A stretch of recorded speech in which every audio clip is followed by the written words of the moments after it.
Nag-crave nga pala ako sa ginataang nangka, kaya ngayon ito ang ating lulutuin. Yan, biniya ko na. Pinitas ko yan kahapon.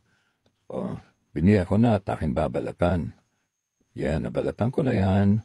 Tilalagay ko sa kaldero. Kaya pala may bato dyan ay pamukpok ko kasi matigas.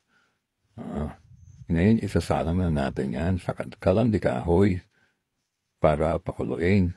Wala yan tanglad kasi nategi na yung tanglad ko eh. Yan, magpaypay muna tayo kasi namamatay ang apoy. Yan, kumukulo na siya. Pero hindi pa siya luto. Mamaya pa yan.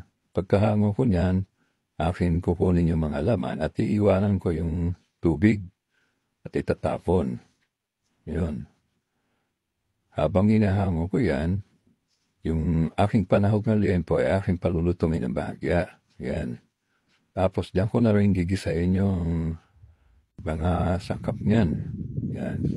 Sibuyas, bawang at tuyang ginatgad.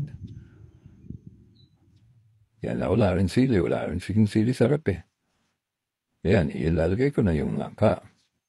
Tapos ilagay natin yung pangalawang gata. Yan unahin natin. Susunod, yung kakang gata naman. Yan. Binili ko sa palengke yan, gata na. Pinagata ko na. Lagyan natin ng asin at paminta.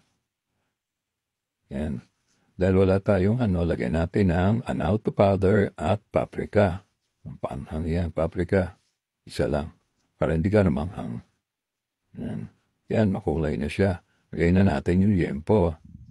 Yan. Parang sarap nyo, no? Sarap talaga yan. O, luto na yan. Lalagay na natin sa lalagyan at tayo makakain na. O, gusto nyo bang kumain yan, guys? O, titikman ko na. Para sa inyo. Ikakain ko na lang kayo.